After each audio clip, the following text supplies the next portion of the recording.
500 টাকা দিলাম গো জমেলা তোমার রূপ দেখিয়া। এবার যদি আমার বিয়েটা ভাঙে না তাইলে খবর আছে আপনাকে দুজনের। ভাই কি বলছেন ভাই, আল্লাহর দোহাই লাগে এবার এমন কিছু করেন না যাতে আপনার পোলার বিয়েটা ভাঙা যায়। আর ঘটক সাহেব ওটা নিয়ে আপনি চিন্তাই করেন না, এবার এরকম কিছু করবো না যাতে আমার পোলার বিয়া ভাঙবে। পোলার বিয়ে এবার ওই বই চলেন। হ্যাঁ তুমি তো এই কথা প্রায় বারই কও, এর কথা যাই সময় তোমার মাথা ঠিক থাকে না। এবার কইছি না এবার কিছু করবো না, এবার সবকিছু ঠিক ভাই যাই দেখি। তা ঘটক সাহেব মাইয়া কিরকম, মাইয়ার বাপ কি করে তো কিছুই কইলেন না। ভাই মাইয়া দেখতে যেমন সুন্দর সেরকম তার চেহারা, দেখতে সুন্দর ওই রকম, দেখলেই পছন্দ হইব। হ্যাঁ কন আরো বেশি কইরা কন, পরে দেখ কিনে কামটা করে কি। এইবার যদি আমার বিয়েটা ভাঙে না তাইলে খবর আছে আপনাকে দুজনের। আরে বাতিজা এটা নিয়ে চিন্তা করে না, ভাইয়ের বিষয়টা আমি দেখবো না। ভাই চলেন বাতিজা চলো।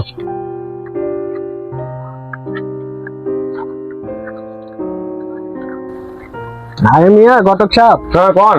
এই মাইয়ার বেত লয়ে যাইতেছেন এই জঙ্গল দিয়া, রাস্তা নাই মিয়া। আরে ভাই রাস্তা ওই বডি কিছুদিন পরে চলেন।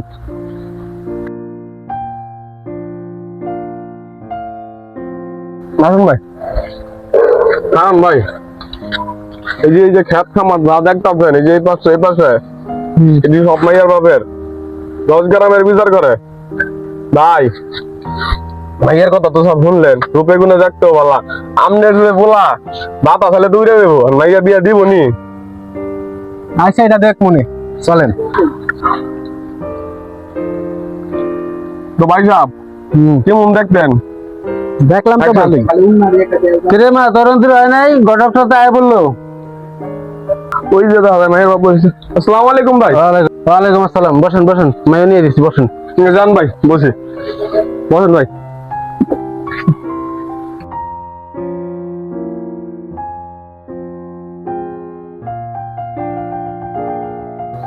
বসো বসো মা বসো বসো।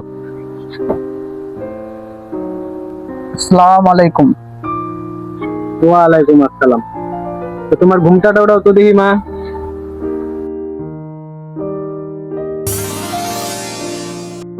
কি করে 500 টাকা দিলাম গো জমেলা তোমার রূপ দেখিয়া, আরো 300 টাকা দিলাম গো তোমার কেশ দেখিয়া গো জমেলা তোমার কেশ দেখিয়া।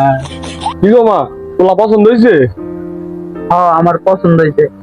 তো পুরাই দেখলেন না পছন্দ হলো কারে? হ্যাঁ হ্যাঁ রে, তুই আগে ঘরে যা, পরে ধরে দেখতেছি।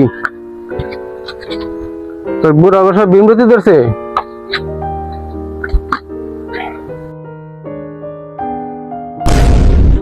দেখছেন আগেই কইছিলাম এই বুড়ি একটা ঝামেলা করবে। এই বুড়া না মরা পর্যন্ত বাবা তোমার বিয়ে হইতো না। লো তার সাথে যেমন আছে এমনই মাটি দিচ্ছে। হ্যাঁ চলেন।